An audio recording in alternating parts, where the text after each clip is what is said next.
Bonjour à tous, bienvenue pour ce nouvel exercice tactique qui est digne d'une étude et qui est, de loin, le plus difficile de la série que je consacre aux combinaisons.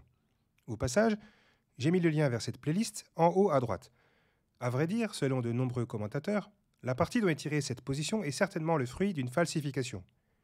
Une fake news échiquéenne en quelque sorte.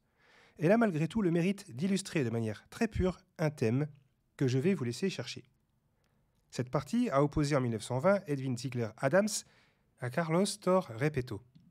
Mais c'est surtout la combinaison finale qui pourrait bien avoir été fabriquée a posteriori par le vainqueur, peut-être pour se faire mousser.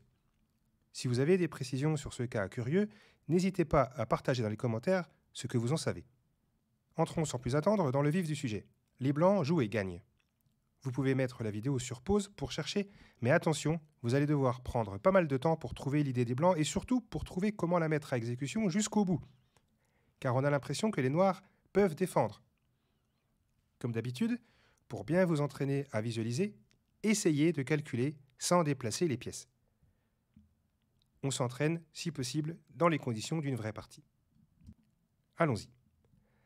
Le matériel est égal. La dame blanche est attaquée par le fou. Il faut donc faire quelque chose contre cela. Un élément doit nous frapper. C'est le bras de fer qui est en train de s'opérer sur la 8e rangée et en particulier sur la case E8. En effet, la tour E8 est défendue juste suffisamment par rapport au nombre d'attaques des blancs. Les blancs sont en mesure de prendre 2 fois en E8, les noirs peuvent reprendre 2 fois. Si un de ces défenseurs disparaît, la tour E8 ne sera plus assez défendue et la prendre mènerait au mat. Il va donc falloir trouver un moyen de dévier un des défenseurs de la tour E8, soit la dame D7, soit la tour C8. Vous pouvez y chercher de nouveau si vous n'avez pas encore trouvé.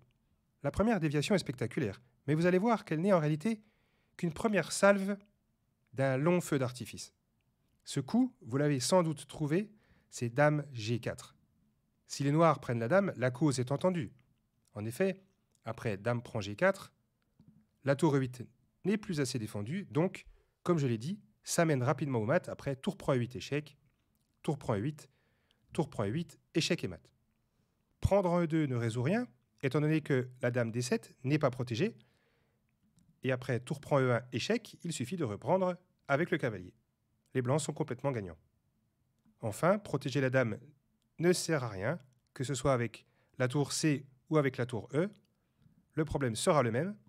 Sur tour D8, les blancs pourront prendre en D7 et les noirs ne pourront pas reprendre, sous peine de se voir administrer un mat du couloir. La dame noire doit donc rester au contact de la tour E8, ce qui veut dire qu'elle ne peut pas quitter cette diagonale. La seule case disponible pour rester sur cette ligne, c'est B5. Maintenant, il y a une fausse piste pour les blancs. C'est A4. Ce coup semble forcer la dame à s'en aller de cette diagonale. Mais les blancs aussi ont une première rangée à surveiller. Et sur A4, ce seraient les noirs qui pourraient placer un sacrifice de déviation. Il leur suffirait pour cela de jouer dame prend E2. En effet, après tour prend E2, il y a tour C1 échec, cavalier E1 et tour prend E1 échec. La tour est protégée en rayon X. Autrement dit, après tour prend E1, les noirs matent dans la foulée. Dans cette variante, après dame prend E2, les blancs n'ont pas le temps de prendre en C8, puisqu'il y a un échec intermédiaire en E1, tout simplement. Et après cavalier prend E1, tour prend C8, ce sont bien les noirs qui restent avec une tour de plus. Revenons à dame B5. Comme les blancs doivent faire attention au sacrifice de déviation dame prend E2, on dirait que les noirs ont réglé leur problème. C'est sans compter sur une nouvelle déviation. J'ai dit qu'il fallait dévier un des deux défenseurs de la tour E8 et pas forcément la dame. Les blancs peuvent donc jouer dame C4. Incroyable sacrifice de dame. Les noirs peuvent accepter le cadeau de deux manières différentes, mais les deux mènent au mat. Sur tour prend C4, évidemment, il y a tour prend E8 échec, dame prend E8, tour prend E8 échec et mat. Et sur dame prend C4, c'est la même chose, il y a tour prend E8 suivi du mat. Encore une fois, la dame noire doit rester au contact de la case E8. Le seul coup, c'est donc dame D7. Les blancs ici pourraient évidemment jouer dame G4, mais ça répéterait les coups. Au lieu de ça, ils peuvent poursuivre sur le chemin qui les mène à la victoire, au moyen d'un coup, encore une fois, spectaculaire. Pour le moment, les blancs ont placé 2 déviations coup sur coup. Il est temps d'en trouver maintenant une troisième. Je vais vous laisser mettre la vidéo sur pause et chercher de nouveau si vous n'avez pas trouvé la solution complète, ce qui ne serait pas étonnant. Quand la dame est venue en C4, vous l'avez vu, elle ne pouvait pas être prise. C'est la même idée que les blancs vont reproduire ici, mais sur une autre case. Dans cette position, le coup qui rapproche les blancs du gain, c'est dame C7. Encore une fois, la dame se jette dans la gueule du loup. Elle peut être prise de 2 manières différentes, mais dans les 2 cas, ça mène au mat. Il n'y a pas besoin de vous remontrer les variantes, puisqu'il s'agit exactement de la même fin. Sur dame prend C7 ou tour prend C7, il y aura tour prend E8, suivi du mat. La dame noire est obligée de revenir en B5.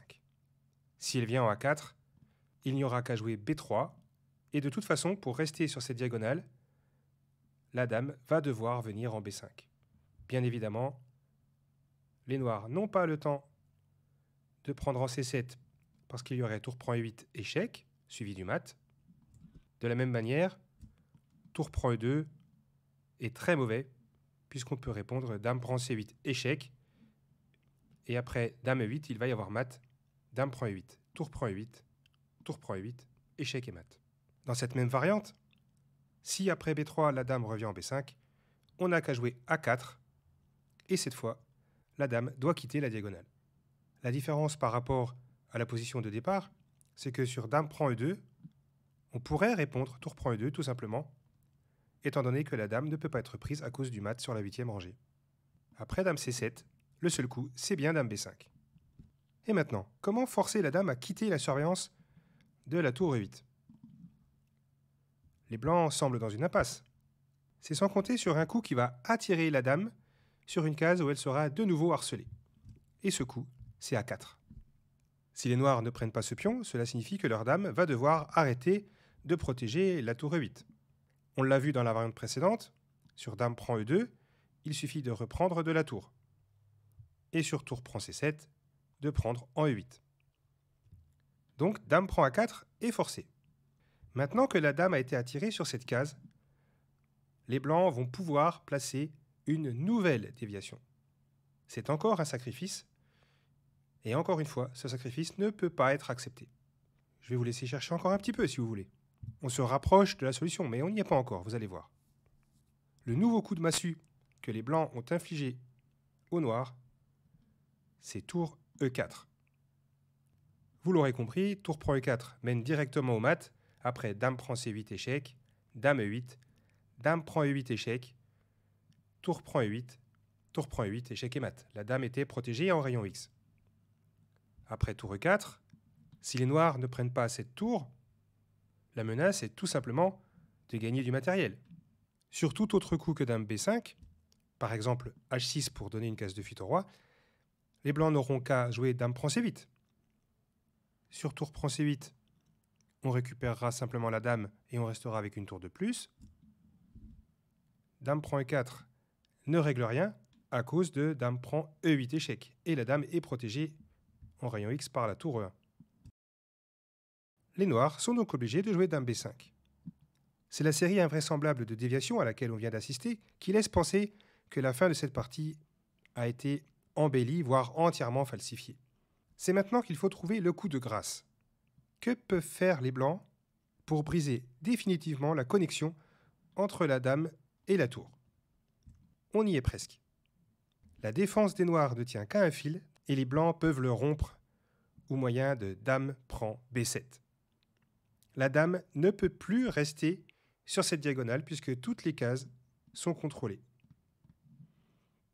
Sur dame prend B7, et évidemment, il suffit de jouer tour prend E8 échec suivi du mat.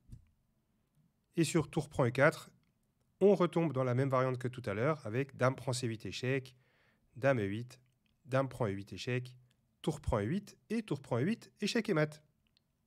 Voilà, j'espère que cette combinaison vous a plu et que vous l'avez trouvée, que ce soit à un stade précoce ou à un stade avancé.